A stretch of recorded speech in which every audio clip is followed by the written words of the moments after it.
태안에서 일형 당뇨병 환자를 둔 일가족이 경제적 부담을 호소하며 숨진 뒤 지자체가 지원 대책 마련에 나섰다는 소식 지난 뉴스에서 전해드렸는데요.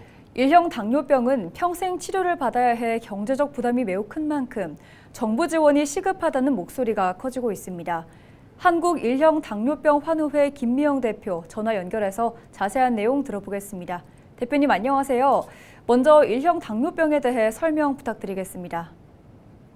네, 보통 많이 알고 계시는 당뇨병은 2형 당뇨병입니다.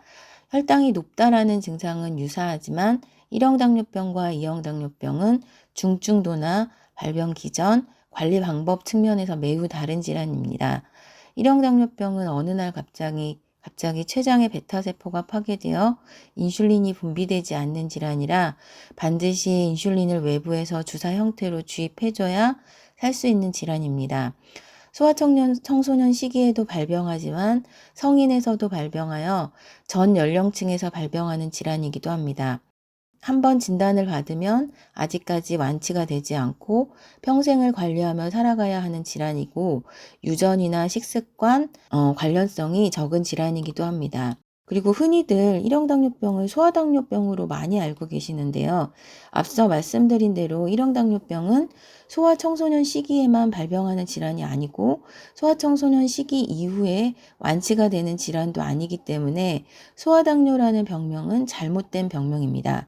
그러므로 소아당뇨라는 병명은 정체성이 불분명하고 여러 가지 오해와 편견을 낳기 때문에 1형 당뇨 가족들은 1형 당뇨병이 소아당뇨로 불리는 것을 매우 싫어하고 있습니다. 네, 일형 당뇨병 환자와 가족들의 상황은 어떻습니까? 네, 일단 경제적인 부담이 큽니다. 고정적으로 한 달에 적게는 30만 원, 많게는 100만 원 정도의 의료비가 지출이 되고요. 1형 당뇨 아이를 관리하기 위해서는 맞벌이를 했다 하더라도 부모 중 한 명이 직장을 그만둬야 해서 수입이 절반으로 줄어들기 때문에 절반으로 줄어들고 지출은 훨씬 늘어나기 때문에 경제적인 부담도 몇 배 커지게 됩니다. 그리고 심리적인 부담도 굉장히 큽니다.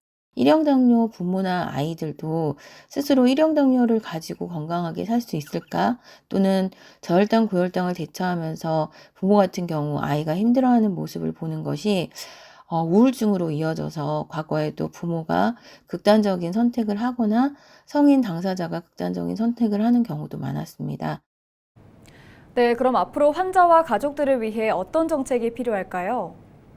1형 당뇨병은 아직 중증 난치 질환으로 인정받지 못하고 있기 때문에 점점 중증 환자 위주로 진료를 보도록 하는 상급 종합병원에서의 이용이 제한받게 되고 있고 상급 종합병원에서의 본인 부담률도 60% 이상으로 의료비 부담도 가중되고 있습니다. 그러므로 여러 가지 측면에서 중증 난치 질환으로의 인정이 꼭 필요합니다. 두 번째로 1형 당뇨병은 한 번 진단받으면 평생을 가지고 살아가야 하는 질환이기 때문에 단순히 특정 연령대의 의료비를 경감하는 것은 큰 의미가 없다고 생각합니다. 19세 미만뿐만 아니라 성인에게까지 전 연령층으로 지원을 확대해야 합니다. 마지막으로 소아청소년 1형 당뇨 아이들이 학교 내에서 의료적인 관리나 의료기기와 연동되는 전자기기 사용에 대한 허가, 근거리 우선 배정 등의 문제도 해결돼야 하는 문제입니다. 네, 여기까지 듣겠습니다. 지금까지 김미영 대표와 함께 일형 당뇨병 환자들의 현실에 대해 짚어봤습니다.